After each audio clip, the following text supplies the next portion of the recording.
Welcome to the Babylon Berlin Babble podcast. My name's Bubba, and today we're going to be going over the first 3 episodes of Season 3 of Babylon Berlin. Maybe you've watched it on Netflix, or maybe you've watched it on Sky, or maybe you watched it in Germany on ARD. We're only going to be covering the first 3 episodes of Season 3. Everything that happened before that we'll cover. If you're not at that point, pause this podcast and go catch up with us. We're not going to spoil the rest of Season 3. We'll talk about those episodes in upcoming podcasts.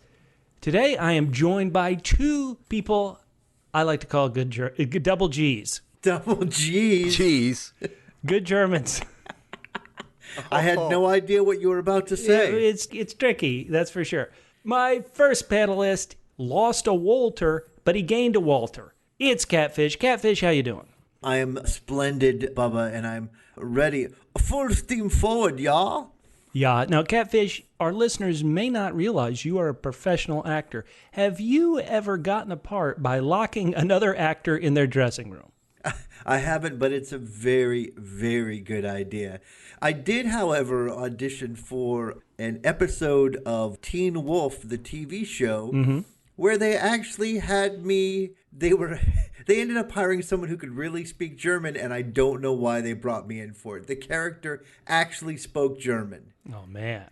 That's terrible. No one watched Teen Wolf ever again. Stop it. Why'd you do it to me? Our second panelist has been with us on all these wonderful Babylon Berlin Babble podcasts. He's somebody who failed his test to be an inspector. It's a guy we like to call Double M. Double M, how are you doing? It's a perfect setup for me because I'm happy to be back and dive into the minutia, the details of this episodes right here. Minutia, what's that mean? The detail. Oh, okay, good. All right.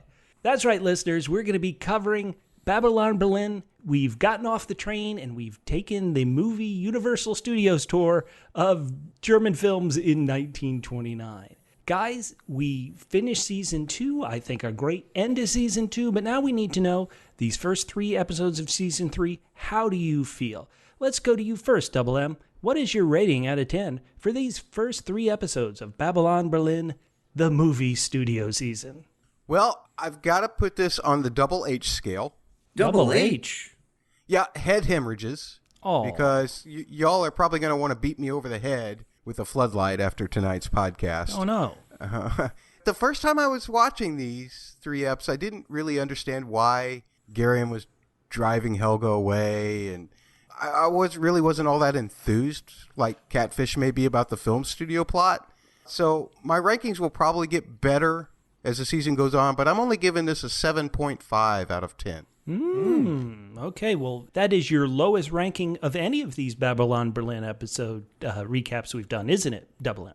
Yeah, I feel like the last 3 episodes of the 16-piece set of the train car story were so fantastic that anything was going to be a letdown. But again, this just not my genre. Interesting. Okay, well, let's go to our panelist who has always been kind of the toughest rater of us all, Catfish. What is your rating out of 10 for these first 3 episodes of Season 3? Well, first, I don't know how you referred to this as the movie season of Babylon Berlin. There was movies in the first season, and they were in my favorite genre, porn. I get it. That's Catfish with another one of his Patreon edit comments. Okay, sorry, Catfish. All right, I'm going to give this 8.2, what I like to call double T's. Double T's? Yeah, that's what we say when there's a break between seasons, and when we come back for Season 3, we are faced with 2, so sorry, it's triple T's. Triple T's. 2 Titanic teens. These children are huge, and they tower over our main actors. They tower over the adults. It's not just that they both grew bigger than the people they're with. No. Moritz is taller than his mom. And Lottie's sister is taller than she is. So they didn't just grow, they grew huge. 8.2, 2 Titanic teens. Yeah, it is a double T towering Tony who's there sharing the room with Charlotte. It's not just towering Tony. It's magnificent Maurice. Or as I like to call him, Muge Moritz. That's magnificently huge. 8.2. 8.2. It's good. I'm looking forward to it. I want to see more. This is really the first time when I'm like, please, let's do the podcast so I can move forward. Because as you all know, I am dedicated to being able to speak to only what I've seen and not what I know is coming forward. I will say this. I wasn't a huge fan of it in the first 2 seasons, and I'm even less a fan of it in this 3rd season. I suppose it will make sense for the framing, but why do I need to see the end at the beginning? Is that supposed that's a great point. Tease me? I feel like it sort of spoiled it in the first season. They're going to have to do really well for me to convince me that this is not a mistake on their part to keep showing the end at the beginning.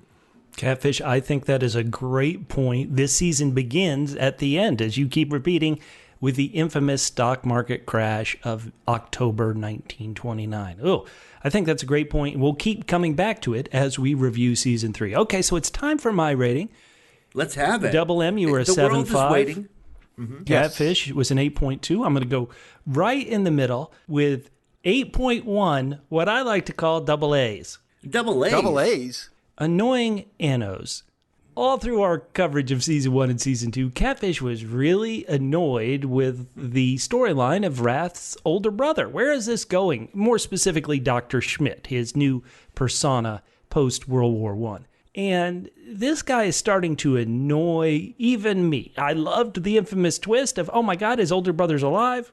But Anno, get on with it. You may be able to hypnotize your brother, but you're kind of a jerk.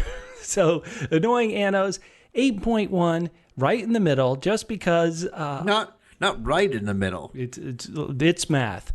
It's in between, but not anywhere near right in the middle. Listen, we're doing a show about Germany. We need to be precise. There we go. Catfish is pulling out Inspector Ulrich from the CSI Berlin's anal conclusions. Double M, you said this in the season 1 podcast. You're like, sometimes the story I don't always like, but I like these characters. I have really grown to love this team. I always loved Charlotte. I always had a soft spot for old screwed up Rath. But the rest of the team, even these inspectors we like to call Tweedledee and Tweedledum, the 2 inspectors underneath Rath there at the Berlin Murder Squad, I've come to start liking all of them, liking Graf. And so I like these characters, and I just want to spend time with them. And so there are developments I like, developments I'm not so crazy about, but we definitely see how this series is already going at a quicker pace. We've had 3 episodes. We've had 3 murders. Oh, my goodness. Catfish, do you like 3 episodes and 3 murders? Who's going to be left in the cast when we get to the end? Hopefully not Rath's Lister-in-law, I guess, or Lovester-in-law? Lovester-in-law. Oh, no. Rath's Lovester-in-law, although we know she's going to live. The other thing that was spoiled was we see her there with Strawberry Face at the end. And so that whole storyline is totally, foreshadowing doesn't cover it, more like ruined. Don't forget that Bohm is there, too, the other homicide inspector. Yeah, mustache murder cop is how I like to call old Bohm. I only have eyes for Strawberry Face. You sure do. Listeners, as we love to say on these podcasts, who cares what we think? We want to know what you think. Please reach out to us and talk to us on social media. You can find us on Twitter and Instagram at PHQ. That's the word double, the single letter P for podcast, then HQ for headquarters. At PHQ on Twitter and Instagram, Facebook.com/PHQ. Or if you see us on YouTube, give us some comments there and let us know what you think. And let's get to your feedback right at the top because we love it so much. Double M, do you want to go over this first bit of feedback we got on YouTube?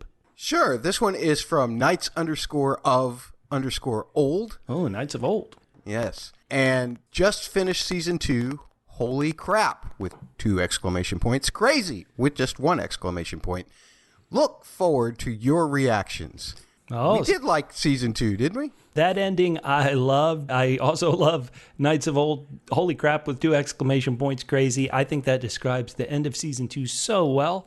We're getting into season 3. We're going to have to see if there's some holy crap moments in this season.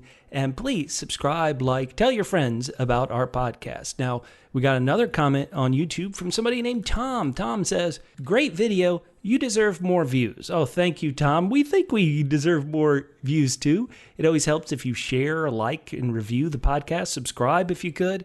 I will point out that we are covering a show that's in the language of German, where we're English speakers, and all the podcasts we've done so far are covering episodes that were released 2 years ago. Now that we're in season 3 and covering episodes that were released a couple of weeks ago, hopefully our views will go up. But listeners, you can always help us out.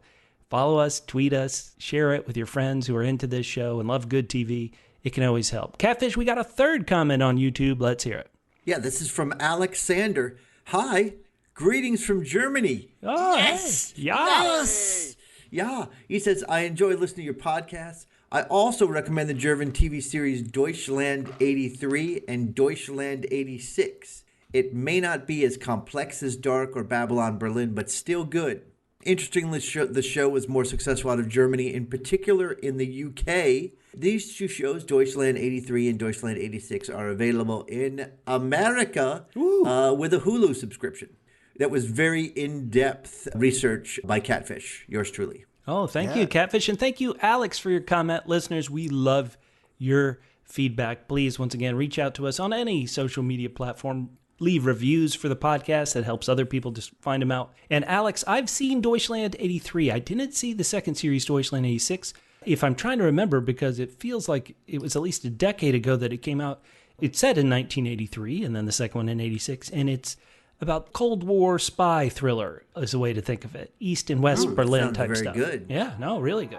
We're going to cover all the crazy storylines and new intrigues we get into in Season 3. Plus, we're going to play 2 of our classic games as well as introduce a third game. And why don't we kick it off right now with a classic, because we've played it once before, game here on the Babylon Berlin Babble podcast. It's Good German, Bad German, the Season 3 edition. I'm going to read off a character on Babylon Berlin, talk about what we know of them in Season 3, and my panelists will decide, is this character a good German or a bad German? Let's start off with our 2 heroes. And the first one is Detective Gereon Rath. Catfish, let's go to you first. Detective Gereon Rath, good German or bad German? I'm going to say for up until episode 3, he's a bad German. What? Yeah, because he spurns his sister-in-love. I'm going to come up with it. I'm going to come up with one of them. Sister-in-love. It'll catch on, whichever one. I like sister-in-love. Sister-in-love. Yeah, his sister-in-love. He spurn her. He spurns her, for whatever sweaty kind of stuff that is going on with him. He's also, at this point, spurning Lottie, Charlotte. True. Right. And also, he just looks at all times bad. He's dressed up nice, his hair is slicked up, but he looks like he's been up for 4 days at all times. I'm surprised he can move. The way his face looks like he should just be lying down all the time. No, I'm tired. Catfish. Double M, do you agree? Is our lead hero, Detective Gereon Rath, a good German or a bad German? He is a good German, Catfish. Oh. He's trying to track down Greta's Nazis, and, he's starting to not like old Scarface very much. And I've always felt that Rath is a troubled character, but not a character who is trouble, if you know what I'm saying. Okay. Unless you follow him down a dark alleyway. Now, Catfish, Rath has seemingly kicked his addiction to those drugs he was addicted on in Season 1 and Season 2. You don't want to make him a good German for beating the habit? Well, I don't want to ruin how I'm going to vote on Esther, but consider me in the drugs are good category. Oh, okay. I guess I'll break the tie. If you have your choice between being drugged up or being part of what's clearly some sort of crazy cult that makes you believe you're stepping into light booths to talk to somebody in the middle of the night, I'm going to go with drugs. Okay, I'll break the tie, and I'll call our lead hero, Gereon Rath, a good German. But now let's go to our other protagonist, and that is Charlotte Ritter. Good German, bad German? You go first this time, Double M. What do you think? Is there ever been a better German than Charlotte? She is the epitome of everything a German desires to be. She's fierce, she's independent, she's sexy, she's smart. She calls people out for what they do wrong or asks them questions nicely in very strange places, as she did in season 2. But she's still a good German. Catfish. Okay. Now, there are two ways we can look at Charlotte. One within the context of the show and just one as sort of a normal person. Okay. In the context of the show, this is a woman who scrambled for whatever work she could get, who became a policewoman, who was providing for her family, was working 2 jobs, one of them where she had to have sex with fat slimy men called like Walter. Right. How could she be a better person within the context of the show? And then just in general, she is the best character on the show. She has no personal problems. All her problems have to do with circumstances around her. She's not drugged up. She did what she had to do to survive, but she's smart and she's working in a man-dominated world and trying to get as much respect as she can. She is the best German possible. The only thing I would say is we could use a little bit more nudity from her this season. Well, Catfish, that's why I'm going to break the tie and say she's a bad German. What do you mean you're going to break the tie? It's 2-1 good. Listen to this. She's a bad German because she quit working at the sex dungeon. All right. 9. You see that whenever I occasionally behave, Double M, Bubba will come in to misbehave. That's the way this works. Had to break the tie. Okay, let's go to our next character in Good German, Bad German. I've already talked about him a bit. It's Dr. Gereon Rath, a.k.a. Dr. Schmidt. Good German, Bad German. Catfish, you're up first. No. He is a crazy-ass German. You couldn't be any more bad. I thought the Armenian was bad because he's a gangster. He's got nothing on this guy. He is bad to the bone. Double M. Oh, Dr. Anno Schmidt, who probably isn't actually a doctor anyway, but besides probably forging his whatever license he feels that he has, he is a good German. Look at this whole throng of people that gather in that hall in the institution that listen to his very kind, with an occasional slap, but a very kind broadcast that help lift those people up from the depths of their despair. I say Dr. Anno Rath / Schmidt is a good German. Well, he did help cure his brother, Rath, and the Armenians' drug addictions. But because he never went back to his wife and son after the war, and more importantly, he's just creepy, he's a bad German. Oh! Okay, hey, here's a new Season 3 character, the guy I like to call CSI guy, Ulrich. He is tall and creepy himself, but is he a good German, bad German? Double M, you're up first. Well, I got to go bad German. I mean, anybody that puts Charlotte down, the best German, cannot possibly be a good German, right? You wouldn't think so. Catfish, what do you think? Ulrich, good or bad German? He's definitely a good German. There's no doubt about it. What? Because, if you don't listen to him, he will screw you good. So we're going to call him a good German so he doesn't mess with us? Okay. Exactly. Maybe he's a good German on the minutia scale. Well, he does keep minutious records of crimes. That's pretty good. But he was an anal, wouldn't let Charlotte become a detective. He's hurt feelings. He won't reveal a bullet match in a crime to his chief, the Buddha Ganat. Ugh, I'm going to have to go bad German for Ulrich. Yeah. Right, here we go. Here's another villain, ? In Season 3, somebody we've been following since the very beginning. It's the gangster, the Armenian. The Armenian. Catfish, you're up first. Good German, bad German? Well, listen, you got to like him if you like Rath, because somehow he lets Rath misbehave over and over again with zero punishment. And not to ruin what may come up later, but if he seems bad, all you needed was Season 3 to compare him to his brother, I guess, who just got out of jail and is truly unhinged. All right, yes. So the Armenian, that's one good German. What is your thoughts, Double M? Well, I have a couple of reasons why I call him a bad German. Uh-oh. First of all, thank goodness the Mocha FT got tossed out, probably by the health department, for him feeding people who knows what body parts. Allegedly. That one whiskey, that one whiskey distributor, who knows what the heck he fed Tony. That's a good point. And he's the Armenian. So is he a German at all? You can't be a good German if it's questionable as to whether you're German or not. Always good logic, Double M. Good side, he's an independent businessman, financing a film with his own money. Bad side, he's covering up murders so he can get an insurance claim.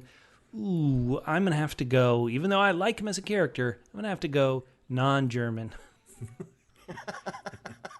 All right, now we're going to get to another Season 3 new character. That's the Armenian's wife, Esther. Oh boy, this will be interesting. Double M, you're up first. Oh, I guess this is Walter Fellow is her brother-in-law, so now we have lover-in-law, it would appear, with the kissing and everything. She's cheating on the Armenian. If you like the Armenian Catfish, you can't possibly find Esther to be a good German. Catfish?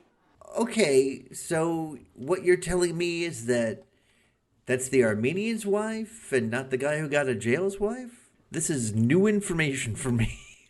I thought for sure she was the new guy's wife. I love that you're confused about this, Catfish, because the first time I watched, I was confused as well. But no, Esther is the Armenian's wife. And get this, everybody, the new character, Walter Weintraub, is not his brother.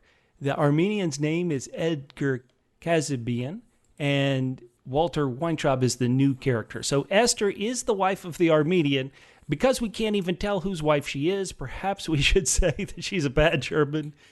Anybody so want basically, I don't have any of those relationships correct. Well, no. Once again, Catfish, you've proven just how closely you're watching these shows. No, I think this is confusing. This is confusing. Now, you see their kids. That should be a sign that Armenian is Esther's wife, but you never know.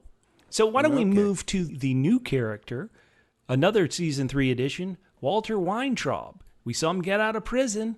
He did his time. Does that make him a good German or a bad German? Catfish, you're up first.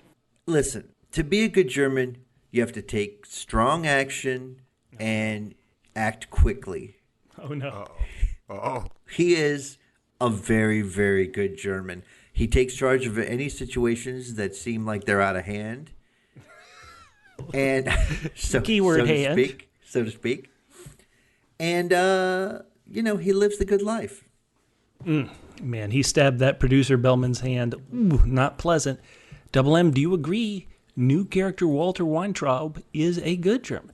Well, despite being an excellent Lifeline reader, I can't call him a good German because he's kissing the Armenian's wife. Always. That makes him a good German. Good point. But are we sure it's not his wife? For Walter pulling what I like to call as a Rudy, he's a good German. All right, let's go to yet another Season 3 new edition. That's our actress Vera. Vera, boy, she locked a friend in a dressing room so she could get a role. Oh boy, good German, bad German. Double M, you're up first. Well, Vera's a tough one for me. There's parts of me that look at Vera as kind of a victim, but at that whole bit about locking Tilly up, Tilly clearly got the role in a hastily way, but Vera would not take that. On the other hand, I'll just leave that argument to Catfish, because I'll say it's just bad to lock somebody in a room no matter what, especially when they end up getting killed. Catfish, what are your thoughts on Vera? I'm going to take this as an actor. I don't usually talk as an actor. But, some people talk about how people get lucky to get roles, when really it's preparation meets opportunity. Does that mean good German? I'm a bit confused here, Catfish. What's your rating? Some people say she was lucky. I say she was a good German by matching preparation with opportunity and getting that gig. Listeners, you write us and tell us what you think of Vera and all the characters at Double PHQ on Twitter and Instagram, Facebook.com/Double PHQ. Okay, we got a couple more, and we're going to stick with our Season 3 newbies. Next up is actor Tristan Roth. Catfish, you're first this time. What do you think about old Tristan Roth? Oh, you mean Morrissey? Maybe Marilyn Manson a bit too? It could be all those things. It's a little too much for me right now. I'm going to say moody German until further evidence comes in. Just moody German. Double M. Well, the thing that I don't get is he's an actor. He was married to Betty Winter. Correct. And is he even German or is he American? Well, he and his wife, Betty, got in an argument about going to America, that's for sure. We should point out that Tweedledee of the Cops Underneath Rath is a big celebrity gossip fan, and when Rath said, "Isn't Tristan Roth queer?" Tweedledee went, "Yes, but he loved his wife." Let's go back to some characters we've been following for a bit. Catfish, you have always been high on Strawberry Face, Birthmark Face, Neeson, but it's your turn to go first, Double M. What do you think? Neeson, good German, bad German? Oh, I'd love to say to be determined because the guy's super smart. He's figured out that this crash is going to happen before it's happening, even though we know it's happening from history and from a flash forward. But the whole Neeson bit, you know what? I'm going to say good German because just like all Germans who have a problem with fighting their two sides, as he does with his manic and his depressive states, I'm going to say he's a good German. Catfish, Strawberry Face Neeson, which way you going?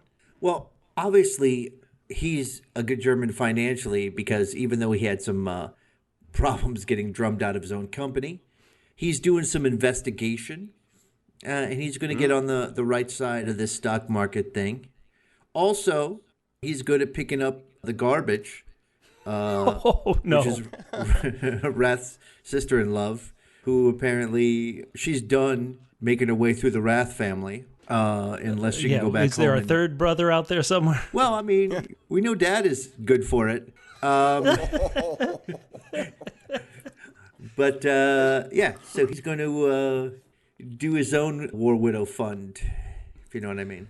How terrible. Okay, how about let's go to somebody who this will be very interesting. It's Scarface. We like to call him, he's Wendt. He's the new political police chief. Catfish, you're up first this time. Wendt. Good German, bad German. I mean, he is truly a bad guy. He is our heavy for this season, it seems like. So for sure, good German. Oh. Double M. Darn, I was going to do the exact same thing. But here we go. Wendt is a bad German for certain. You cannot threat a woman with her child. That's the lowest of the low. If we were doing better or worse, then he would be at the winner at the top of the heap. Yeah, threatening Greta with her baby to cover for the Nazis, Wendt, you are the worst. We're going to go off the board now with a character we don't know who it is. We'll just call them the Cloaked Killer. They've killed Betty Winter, Felix Krempin, and Tilly Brooks. The Cloaked Killer. Good German, bad German, Double M. Good German, because after seeing Nosferatu, I don't want to ever see another German film again. Oh! Catfish, the Cloaked Killer. Good or bad German? I'm going to go right now. I want to kind of hold judgment on him. I'm going to say he's probably a good German due to his fashion sense. Oh, bro. Kill 3 characters, Catfish gives it a push. All right. No, it's not a push. I'm just waiting to decide. Okay. Couple more. And I've already mentioned these characters a whole bunch. Tweedledee and Tweedledum, a.k.a. probably the only time we'll get their names right. It's Chervinsky and Henning. Isn't that Cherwinsky? I think it's Cherwinsky. Cherwinsky and Henning, the 2 inspectors underneath Rath there at the murder squad. We know Cherwinsky loves celebrity gossip, and we also know that Henning is there. Good Germans, bad Germans. You're up first, Catfish. What do you think? Well, I'm going to say qualified good Germans. You get them in their wheelhouse, and they're very good. And celebrity gossip is their wheelhouse. Double M. I'm going to go bad Germans because they just don't seem to be able to execute, except when they get lucky. Even after they've successfully executed something like at the end of season 2, they kept saying, did we get it right? Did we do it? And Rath has to say, yeah. See, they're all knocked out. Yeah, you did it. Good job. All right, one final character, and that's the costume designer there on the Armenians film. He makes great costumes, perfect for killing people in, but he also seems to treat his assistant terribly. Double M, costume designer, good or bad German? Well, as Catfish pointed out, he has great fashion sense by creating those costumes for the double and for Tristan Roth. So I'm going to say good German. Catfish? Oh, I am going to say good German as well. Oh, end on a positive. Yeah. You may treat your assistant poorly, but if you do your job well, you get to be a good German. Listeners, we've gone through all of them. Tell us what you think at DoublePHQ on Twitter and Instagram, Facebook.com/DoublePHQ. Now it's time for another classic game we've played a couple times already. It's Ja oder Nein, where I ask the panelists a yes or no question, and they say ja, they agree, or nein, they do not agree. Ja oder Nein. Let's get into it. Gentlemen, are you ready? Yeah. The first question up. Do you want to guide us from the darkness to the light? Bring truth to the light, to the truth, to the light. Ja oder Nein, Catfish. I am going to say nine. Hey, come on. That's Anno Rath Schmidt's catchphrase. You don't want to do it? No, German L. Ron Hubbard can suck it. Double M. I'm going to go yeah. Oh. I mean, this is the showrunners trolling us. Do you want to know the answer to this? I mean, we've already shown you the end. Do you really want to know the answer to this? So yeah. All right. Okay. I'll go with you, Double M. I think yeah is right. Let's get the truth to the light. To the truth to the light. Maybe an easier question. Number 2. The Armenian will, quote unquote, de-schwanz Walter Weintraub if he finds out about him kissing the Armenian's wife Esther. Ja oder Nein? Double M. Yeah. The Armenian can't take it out on Rath, so he's got to give it to somebody, right? I think that's a good point. Catfish, ja oder Nein? Yeah, I was going to say that if it was Rath can do whatever he wants. But the Armenian doesn't seem to sort of have the upper hand over Walter. So I'm going to say 9. Also, it's kind of a push whether the Armenian cares about her. But also, you shouldn't listen to me because I don't know what the relationship between the three of them is. For that reason, I'll go with Double M and say... All right, question 3. Charlotte Ritter. She moved out with her younger sister Tony to protect her from the Armenian. So is that why she moved away from her older sister and her older sister's husband in that flop house they were in earlier? Ja oder Nein? Catfish. Oh, this is a 9 for sure. She took her out to protect her from her brother-in-law. From Charlotte and Tony's brother-in-law, who's disgusting, is at home all the time, and is already eyeing Tony. And would definitely like her now that she's taller than he is. That's an excellent point. Double M, what do you think? Just for the sake of argument, I will go yeah, because I feel like that was the only way she felt like she could get out from under the Armenian and the threat to Tony.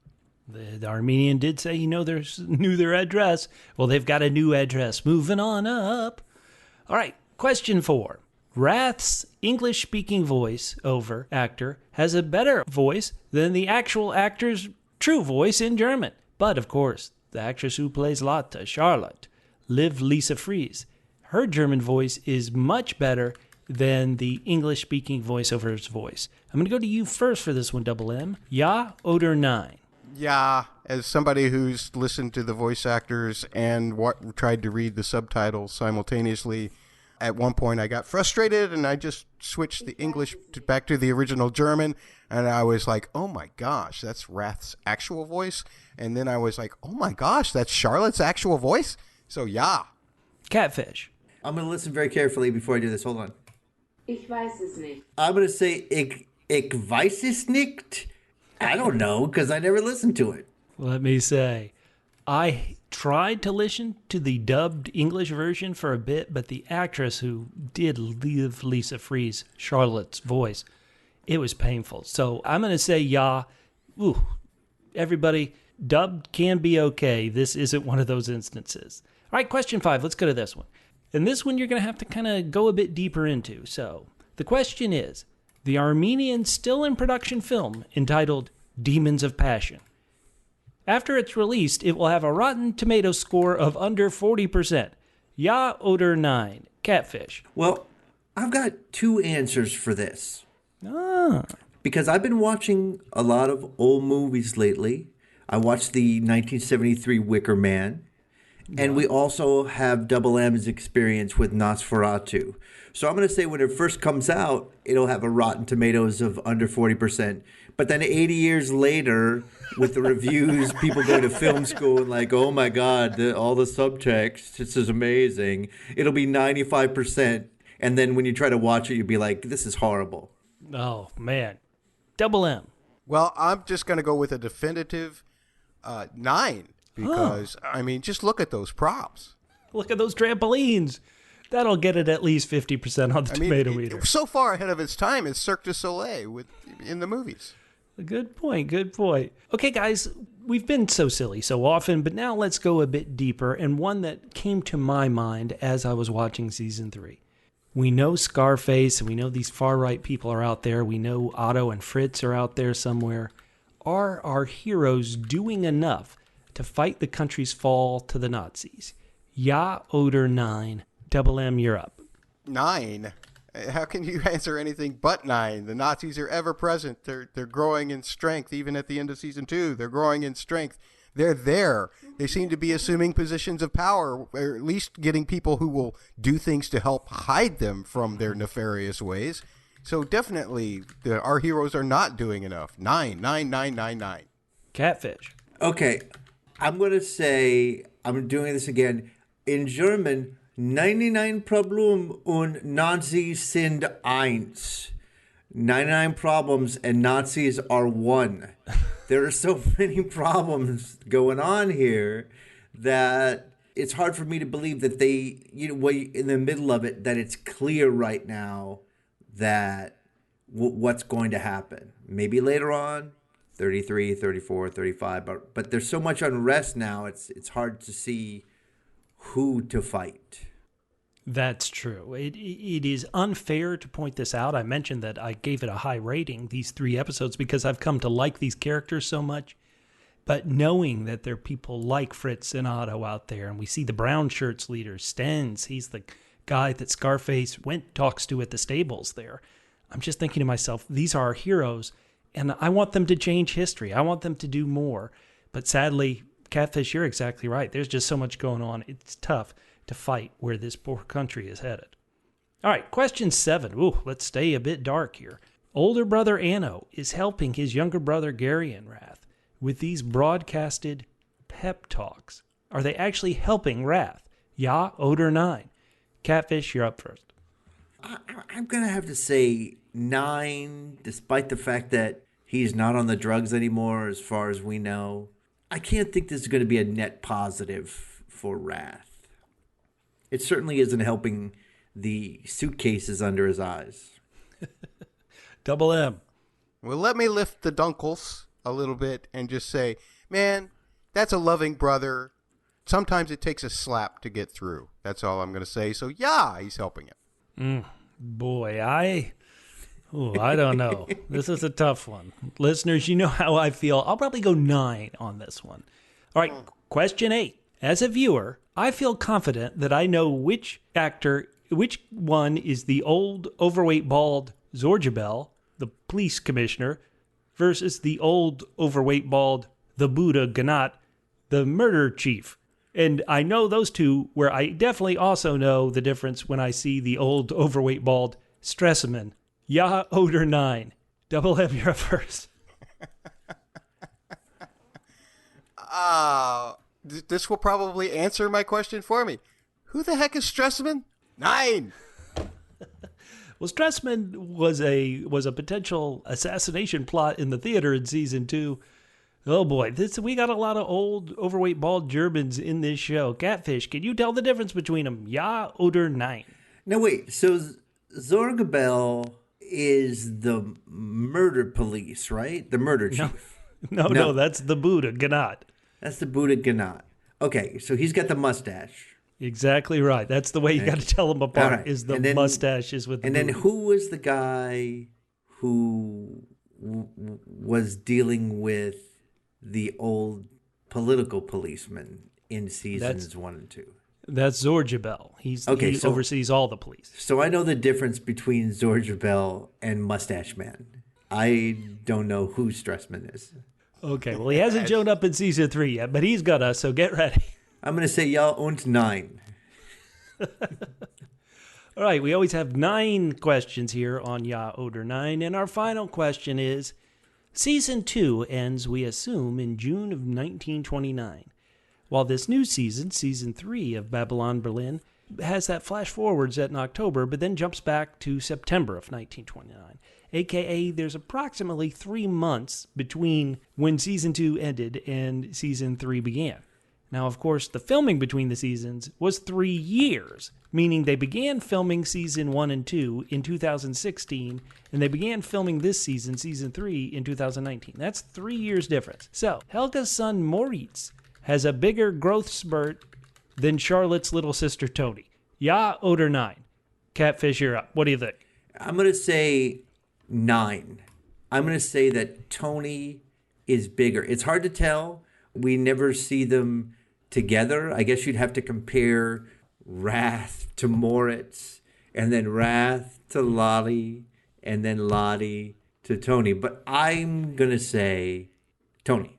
Double M. Nine. Who got bigger in these 3 months? Boy, I tell you what, the thing that struck me this time between season 2 and season 3 was Moritz. So much more. And maybe it's because he's against the same actors, whereas Tony was already at least as tall as Charlotte in the prior season. I didn't feel so.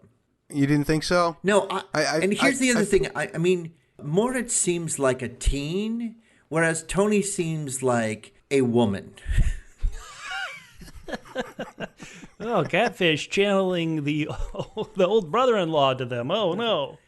No, I'm not in any way that I find her attractive, but she seems like she's going to college, whereas Moritz is like a junior or senior in high school.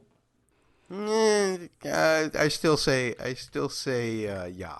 Well, I don't know. I think they both had huge growth spurts. Listeners, you write us at DoublePHQ, Facebook.com/DoublePHQ. You tell us which one of these kids has grown more. And guess what, guys? They were going to start filming, obviously, season 4 this year, 2020, but with our infamous pandemic that we're going through, it may be another 2 years before they film season 4. I'm telling you, these kids, Moritz is going to be in the early NBA. All right, guys, let's jump into some of these storylines. We've touched on them a bit when we were talking about the characters in our Ja oder Nein game, but let's just talk through them real quick, and you guys jump in with points you want to say. Catfish brought it up in a really good point. The first season began with kind of this dreamlike flashes of scenes we were going to see in season 1 and season 2. But it wasn't a clear narrative, so it didn't feel like it spoiled too much. This season begins with the infamous stock market crash of October 29th, 1929. And it's dreamlike in a bit, but we can definitely see what's happening. The Berlin Stock Exchange is tearing itself apart. Men are killing themselves. And who's looking down on it, including looking down on Rath? It's Neeson. And who's with Neeson? Helga. If we didn't know that this series was headed toward Nazism, now we have a specific, this is headed towards financial ruin. Ugh. Neeson, Strawberry Face as we like to call him, he tells his aide, that he's bipolar, and he suspects this coming crash, which he blames on Jewish financial manipulation. Boy, Strawberry Face, truly classy. And his aide goes around posing as a securities auditor, and he's gathering information from various people about, hey, have you put money in the stocks? And they all say they've got money in the stocks, money that they borrowed. One of those people is, sure enough, the mustache murder cop, Baum. And so Neeson, you want to call him smart, even though he's a Weasley and a lot of things you wouldn't like about him, but he realizes that the collapse is inevitable. Guys, this is just going to be bad news for all our heroes. If Germany wasn't poor enough, this is going to be one of the things that pushes them over the edge to Nazism. Double M, how do you feel about this storyline pointing towards financial ruin for the whole country, the whole world? It's clearly lined out, and even from that flash forward or the sequence coming that's happening in the future on the crash day, what I do like is that these first 3 episodes already set that up and solidify some things. Now, we don't know why Neeson and Helga are there together at that place, but we do know that they are together at that place. So it's good that the series didn't wait till episode, 7 or 8 or whatever in order to give us the whole thing. I like that they got that happening right out front. I also, at this point, and this was one of the reasons why we had the good or bad or worse for Neeson in the earlier podcast, I have a hard time disliking Neeson, just for the fact that he is a person with this bipolar, and that's a struggle in itself, especially back in those days because of medications being different and what have you. And the fact that he's able to think through all of that makes me admire him just a little bit. Okay. Catfish, any thoughts about the financial ruin that's coming? I mean, it is kind of fascinating. I wonder how many people are, this was, we had a movie about our crash here. Well, I mean, I guess it was a world crash as far as, because it was an inflated housing market here, where there were some people who saw it ahead of time. So I wonder, it's just sort of fascinating. It feels like kind of a modern storyline, but I'm glad because it's going to be, our boy's going to be on top again, riding high. Well, then that means his mom will have to be there to smack him around. So. Yeah. No. A good dunk. No, he can stand up and clap for her. Oh, Ooh. payback. I love it if that's what happens. Okay, great. The biggest storyline, the storyline that I say kind of replaces the gold train car as the through line of the season, is this movie set with a killer on the loose. We don't even realize it begins with a scene of Walter Weintraub, this brand new character being released from prison. Because everybody's interrelated, we see this CSI Berlin guy, Ulrich, taking Weintraub's fingerprints and cutting his hair right there as he gets out of prison. Who does Walter see as soon as he gets out of prison? This girl, Vera, the actress, who's going to soon end up, by default, the lead actress in the film. He takes Vera out in the woods, he blindfolds her, and then he leaves her for a bit of time. He returns, and he takes her earrings as a present for the Armenian's daughter. There at the movie set, a hooded figure booby traps a spotlight, which ends up killing the star, Betty Winter. Everybody's in deep trouble, but our producers, Bellman, as well as the financer, the Armenian, and his muscle/best friend Weintraub, are having to cover this up because they need the insurance money. And there have been a lot of problems for the Armenian. Somebody, they believed, set up an explosion which burst pipes at the infamous club, the Mocha Efti. And now it's been destroyed. Now with Betty's death, there's trouble everywhere. The Armenian not only has trouble in his business, he has trouble at home because his wife, Esther, who seems to be a former actress who worked with the star Tristan Roth before, she's not doing well, and she's flirting with Walter. While all this is going on, the first suspect, Krempen, gets killed while he's in Rath's car. Then, after Vera locks Tilly in a dressing room, Tilly gets killed again. There's a killer on the loose. Catfish, this is becoming a bit of a slasher film, which is a horror genre. What do you think? Well, it's something, we didn't talk too much about it, about the first 2 seasons, but now is a good time to talk about it, is that one thing that this show is also doing, and there's so much going on that you don't kind of focus on it too much, is it's really talking about, it's funny because you mentioned the CSI guy. I mean, they're really talking about what seemed to us, I mean, who knows, is advanced policing detectives in the German police. I mean, in the first season, they're compiling photographs and making notes so that they can see similarities between kills, taking fingerprints and hair if people come out of prison. They've got the ballistics with the guns, these comprehensive tests before someone can become a detective. So that part of it is kind of cool. No, it definitely is. But any thoughts on this Killer on the Loose storyline? You like it? Like that maybe elements of horror are getting introduced? What do you think? It's not the elements of the horror that are interesting. Right now, and again, this is a benefit to me who's a little slow. Right now, I have no idea who could be doing this. It seemed to me that the benefit would be from the Armenian. If he had insurance and then got the movie shut down, he could make money that way. But it doesn't really seem like they're saying, okay, we did it, but it turned bad. So the question in my mind is, it's less a horror than a mystery. Who did this? Who is trying to sabotage the film? Great questions. Double M, I think listeners know that you have gone ahead and seen all of season 3, so no spoilers. But what do you think of these first 3 episodes setting up this mystery? I want to go back to your horror point for just a second because, again, horror, not my genre. And I did, just like you. I got waves and waves. That was the thing that made me pay attention to more of it. It's hard for me to address the mystery part since I do know the solution to it. But if I'm trying to recall the first time that I watched this, I was simply like, oh, man, what is this turning into? And that's one of the reasons why my first 3 episodes have a lower rating. Okay. I will be honest, the hard part for me in these first 3 episodes was getting invested in Esther and Weintraub and this behind-the-scenes movie section. Certainly a Killer on the Loose on the set of a film. Believe it or not, listeners, I've sold a screenplay that got made into a very terrible low-budget horror film, which had this exact premise, a killer on a movie set. So I should like that more, but really what I like more, once again, is our team investigating it. All those people back at the police station, even people who at times can act like jerks, like Mustache Murder Detective Baum or Ulrich.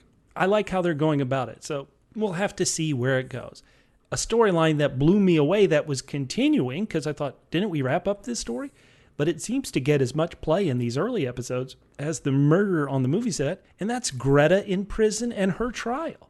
Holy smokes, guys, we're following Greta. Even though she confessed to it, and we know she did it. She did, in her confession, apparently point the finger towards Fritz and Otto, but there are no communists by the name of Fritz and Otto, apparently. In prison, we see the communist doctor who had tried to save the women on the Mayday balcony back in season 1. She's in that prison as well. Ooh, that can't be good for Greta, who, because evil Scarface new political police chief went, got her daughter and has threatened her with it. So, not good at all. It's heartbreaking for Charlotte Ritter to see her friend go through this. But on the other hand, I mean, the reason why you didn't expect to see it is because she's guilty. For whatever reason she did it, right. She's guilty. So the only true machinations in this storyline are they're trying to get her to not implicate Nazis. Scarface went. He is at the stables, this horse track, and with him is a character who they haven't said his name on the show yet. In the IMDb, he's listed as Stenz, who there was a real life person named Stenz at this time. He was the leader of the Nazi party in the Berlin area, and he was leader of the Brown Shirts. And they go to a stable, and they call this stable hand named Richard. And who does Richard turn out to be but other than Fritz? And Stenz is telling Scarface went. He's like, you got to handle Greta's testimony, or else we're not going to be any more assistant. And so Went locates Greta's child, and oh boy, this is terrible. Double M, what do you think about this? We knew that Went was not a good guy simply for his association with the Black Reichswehr. And then we knew that he was a terrible person for the way he had his office fumigated after Benda had been killed. But this turn about him doing the bidding of this Nazi leader, and to the extreme and disgust that he did it, just really turned my stomach about Went. He's just awful. And back to the whole Greta thing, when she witnesses the execution, and this is before Went comes and talks to her, but just is so emotionalist, just watches it. That was just incredibly moving for me. And I just wanted to say, Greta, just try to save yourself, for crying out loud. Well, how about this, Catfish? You were just talking about how the police station seems to be so advanced with all the things they're doing. One thing that's not advanced is how they execute prisoners by chopping off their head. Oh, my God. Ugh. I mean, you say it's not advanced, but it's still pretty cool. Can I just state that as far as that kind of thing goes, that the majority of the capital punishments in Germany at the time of the Weimar Republic, which were only done for murders, was actually by guillotine. Oh. Less horrific, more horrific, I'm not sure, but it definitely was a disturbing scene. 91 years ago, people were still getting guillotined. Oh, my Lord. What the? Welcome to the modern age, people. Yeah. But then after they did that, they took their fingerprints and got their DNA and then sequenced it. There's other storylines out there. Obviously, Charlotte Ritter and her family. She and her sister seemingly live in an apartment where they get the apartment overnight, and then they have to clean up because somebody else gets the apartment during the day. Ooh, talk about poverty. Charlotte's working. She has a full job, and yet she still has to live in this situation. Tough. Charlotte's older sister, the one married to that a-hole, Ilsa, she comes and said that their mother only had 40 marks to her name when she died. The old sister has a bad eye infection, because she's been living in that dump. Of course, one thing they point out, which is funny if you truly pay attention, is they say the only doctor they used to be able to afford was the communist doctor, who we've seen is now in Greta's prison, so they can't go to her. The older sister also explains that their mother left something with a neighbor that only Charlotte can collect. There have been hints all through it, so we'll have to see where that goes. I don't know even how to talk about it at all, but Rath, who I called a good German and a character I like, he's over his addiction.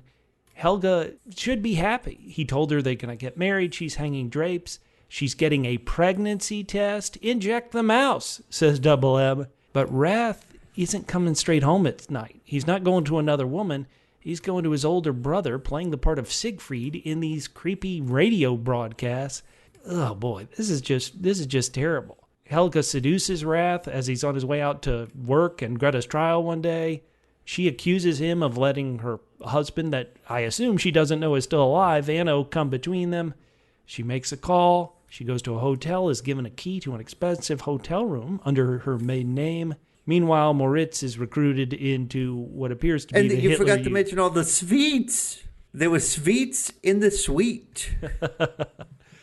And then if things weren't bad enough, her son, Moritz, seems to be recruited into the Hitler Youth when he's out at Catholic camp. Catfish, anything positive happening in this storyline at all?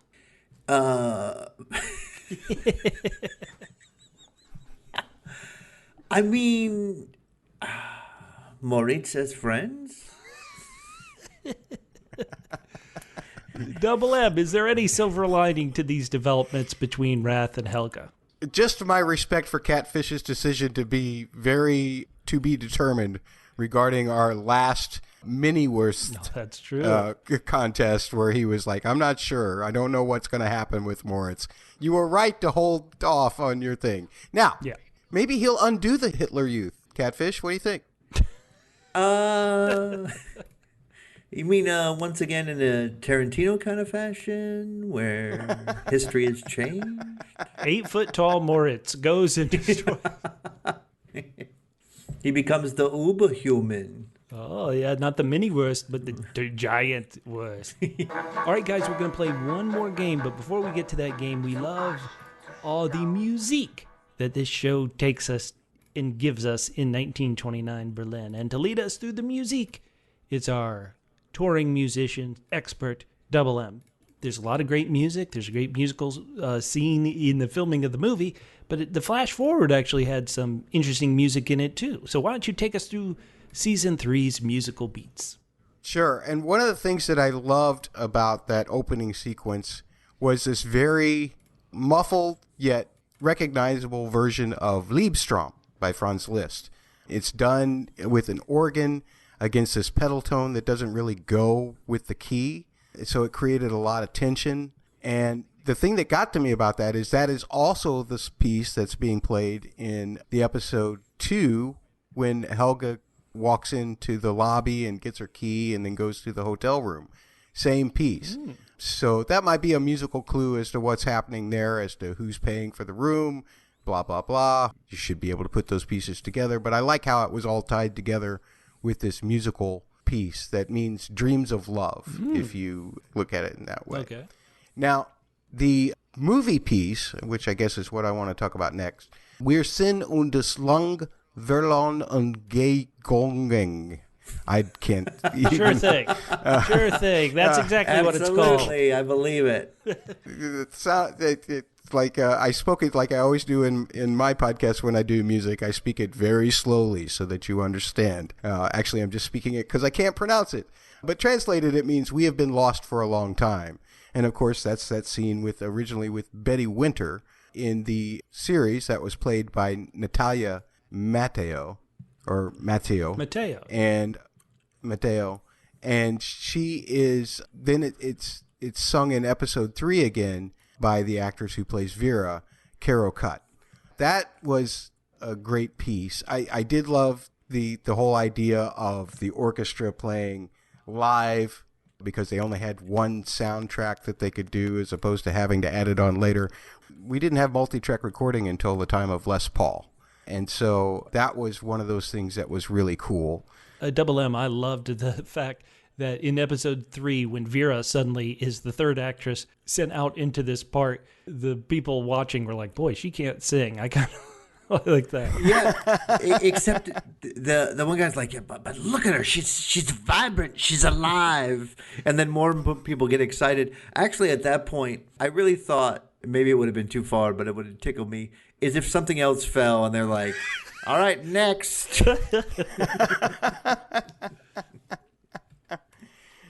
There is one score piece done by Klimek, which didn't really appear a whole lot in season 2, but it's on the volume 1 of the official soundtrack called Space Out. It must have been one of the pieces that he wrote after the series was shot, the first 16 episodes. There were a couple of those, because it doesn't even have a German title to it. It's a version that has mostly like a bell kind of sound in it on the official soundtrack, but when we hear it first, when Lottie's heading into work, it's actually this fully orchestrated piece. I thought that was really cool. Speaking of Charlotte, Schmidt den Männern, and that means out with the men. That recording is actually a recording from 1926, so it fits the time category. It was done by a very popular radio star by the name of Claire Waldorf, and she did performances live on the radio. She was kind of like the at the time, Michael Jackson of Germany. Wow. Yeah, so that was really cool, and you can find that on YouTube if you don't have the soundtrack, but you can find it on the Volume 2 soundtrack, track 10. Spuren, which means traces, is also on the Volume 2 soundtrack, and that's the one where we hear when Rath walks past his apartment where Helga's waiting for him. He's going underground to be on the radio with Anna, and it has the same rhythmic pulse as Der Prangertag. So it doesn't have all of the chords and everything, but it's got that. It's got that same pulse to it. So I don't know if they're just revising that to be part of this new storyline that's surrounding Rath, or if Tickworth's just doing his thing. It's used again in episode 3 when the forensics start looking at the bullet profiles for the murder at the movie studio, though. So it doesn't really seem to be connected to any one character. Again, it's one of those things where it's just a concept, and it's translated, Spuren is translated as traces.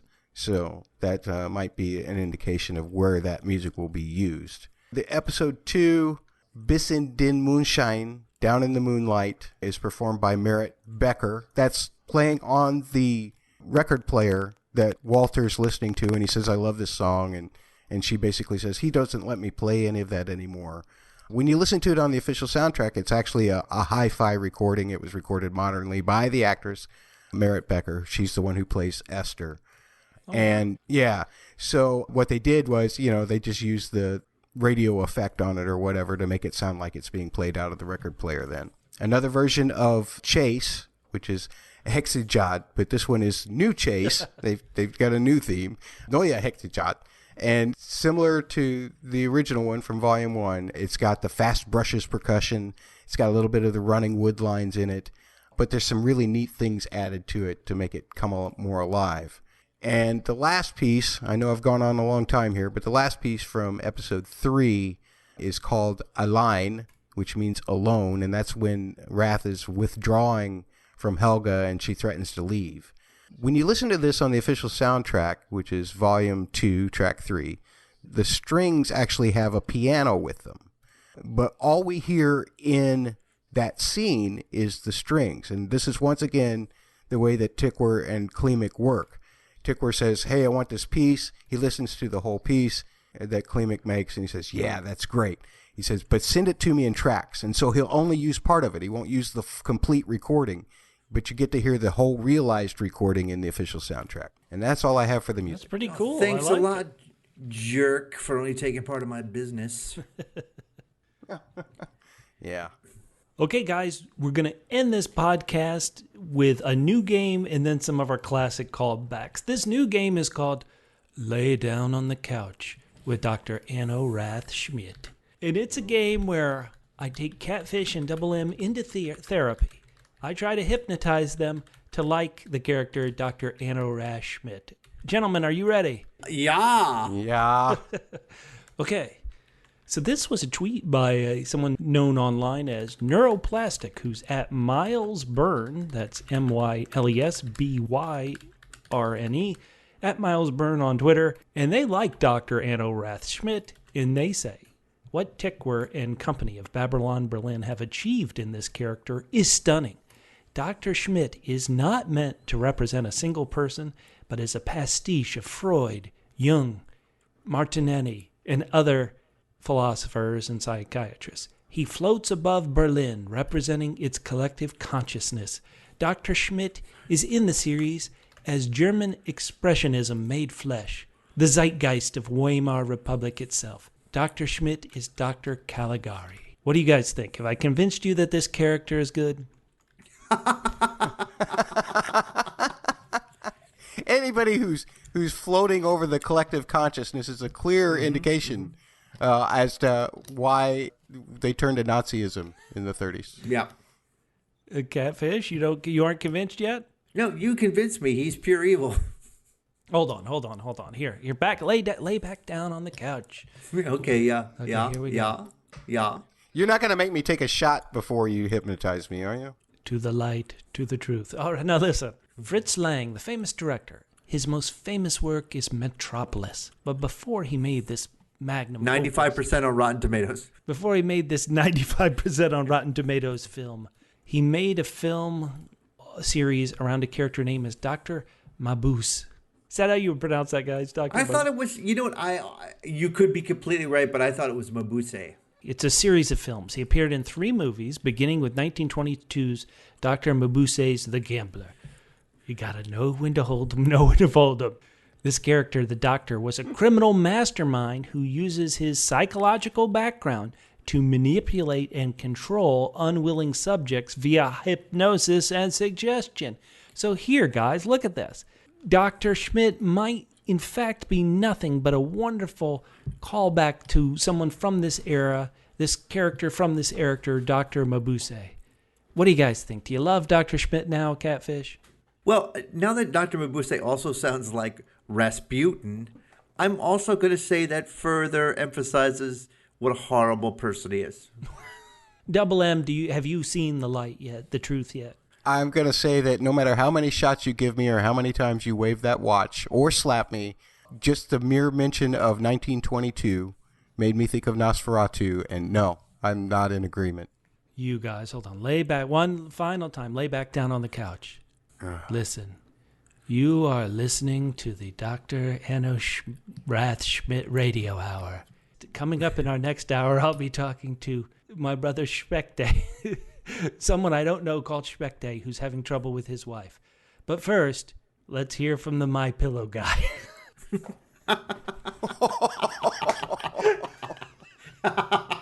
Sold, I'm in. Now you're talking. I'm in. Yeah. Okay. Guys, we're going to end this podcast the way we end every podcast with our Babylon Berlin Awards. Now, R.I.P. Walter, who we were giving away our Walter of the Week. Bubba? Yeah? Bubba, I'm having a moment, and I'm still processing Walter's death. And while I would love to praise him in memoriam, I prefer we change the Walter of the Week for season 3. I just can't think about him anymore. It hurts. Oh, but what... Just like the Secret Joffrey POV chapters, you have to see if he comes back or not. He's not coming back, but luckily someone has taken his place in my heart. And that is... So, Strawberry Face Neeson of the Week. Yes! This is somebody who's so forward-thinking, they can see financial disasters coming. This is somebody who, after they get smacked by their mom, they come back with a vengeance. It's our Neeson of the Week. Catfish, because you love Strawberry Face so much, who is your Neeson of the Week? Okay, so when I was doing the Walter of the Week, Walter was a singular presence, and he pretty much always won the Walter of the Week. For Neeson... No. Are you going to give the first Neeson of the Week to Walter? This is a bit ridiculous. I'm not. Okay. And I was going in the show world. But for the Neeson of the Week, I'm going to go outside the show. Oh. And for this Neeson of the Week, I have to give it to Senator Kelly Loeffler from Georgia. I see where this is why going. is that? Yeah, why is that, Catfish? For being ahead of the stock market without any secret information, she was able to bail out before the crash. Just like Neeson, she was doing her own research. Right. It was real weird how she sold stock in companies that need customers to walk into stores and travel, and invested big money in pharmaceutical companies that make personal protective equipment. Yeah, it's real weird how Senator Kelly Loeffler was able to do that. Truly a Neeson, don't you think? Yeah, well, she had people hitting the pavement, asking people questions door to door. She had no special information. Yeah, not in her Senate chambers. No, not the day after she got a briefing about what was going to happen. Oh, a great Neeson. Door to door. Now, we've totally switched it up on you, Double M. Do you have a Neeson of the week? Well, I feel that there is no rest in peace for Walter. Walter lives on in all of us. So my especially Neeson Charlotte. of the week, my Neeson of the week is a Walter-like pair of people from the real world. It takes two people to succeed the great hole that Walter's left behind. Mm-hmm. I found those two people in the Clemson and Oklahoma State football coaches, these guys. Dabo Swinney and Mike Gundy, because just like Walter was willing to face death to achieve his mission of getting those train cars, so coaches Swinney and Gundy are willing to risk it all against COVID-19 for the sake of football. Actually, they're just willing to risk the lives of 19-year-old collegiate athletes who get paid nothing while they make millions of dollars. That's kind of Walter-like, too. That's my Walter of the week. That's my Neeson of the week. Catfish, what do you think? Those are pretty good Neesons of the week that Double M came up with. I completely agree. Okay, so because you guys went real world, I'll have to go in the show. So this is somebody who is kind of neutered by their mother and yet still swinging and seemingly has an interest in Helga. Well, there's only one other character besides Neeson that fits, and that's Rath. Rath liked Helga. He had trouble with his mom because his dad was telling his mom as she died, hey, the wrong son came back from the war. Detective Gereon Rath, my Neeson of the week. Our final award is a bizarre twist on the Neeson of the week. It's our Sweet Scheisse of the week. Now, this award was originally based when we saw a lovely Lotta in her sex dungeon outfit leather when we went Sweet Scheisse. And it quickly became anytime Neeson got bitch slapped in public. So this will be very interesting. Catfish, do you have a Sweet Scheisse of the week? You know, I'm going to say I did have many Sweet Scheisses when I saw the Titanic teens individually. I texted you, I'm like, holy cow, Tony is large. And you're like, wait till you see Moritz. And I'm like, no, it's not going to do it. And I saw him and I was like, holy cow. So those get my mini Sweet Scheisses. Oh, but very good. My real Sweet Scheisse is the yeah, okay, we're just going to inject your urine into a mouse and then we'll tell you what the results are. I was like, sweet scheisse. That's a pregnancy test? Oh, man. Well, you don't want to know what they're going to do to the mouse if it commits murder. Oh, my God. Double M, do you have one for this week? I do, and actually it can be associated with just being where I said, sweet scheisse, or it can be associated with dunking on Neeson, simply because it was the beheading of the female prisoner when that guy came with the axe. I mean, when I saw that case and he was holding it, I thought, what's he going to do, play the fiddle for them? Yeah, I actually, it was just like screaming, screaming, screaming, whack, the real way. And I just went, that's not a good way to go. Sweet scheisse. That's a great one. My sweet scheisse of the week is every previously on Babylon Berlin. It's bad enough that I had to watch Betty Winter get killed by a floodlight in the episode, but every time there's a previously on Babylon Berlin, they show her getting conked on the head by this light. Ugh. For the squeamish like me, you go, sweet scheisse, stop showing this. I know what happened to her. So that's my option this week. Listeners, if you have a Neeson of the week or a sweet scheisse of the week, anything you want to talk to us about, if you want to hear these terrible catfish Patreon-only jokes that I edit out. And a few of Matt's this week. And a few of Matt's, yeah. I left in the Nazi stuff from last week, Matt. The editing's too tiresome. Write to us on social media at DoublePHQ. Word double, the single letter P, then the letters HQ for headquarters at DoublePHQ on Twitter and Instagram, Facebook.com/DoublePHQ. For those YouTube comments, just leave them. We love them. And we can't wait to be back with you next time when we're beginning covering 4 episodes. So we're going to go up to episode 7 of season 3. We're doing 4 episodes. Episode 7 of season 3. That's what we'll be covering next week. Double M, how can people find you on social media? You can find me on Twitter at Musical Concepts, all one word. Thanks. Catfish. They can hit me up at CJGman67. My name's Bubba. You can find me on Twitter at FittenTrim. That's FITTENTRIM. At FittenTrim on Twitter. Guys, we're going to be going to the movies, even though we're all in quarantine and can't go to the movies. Next time on Babylon Berlin. Berlin. Babble Babble on.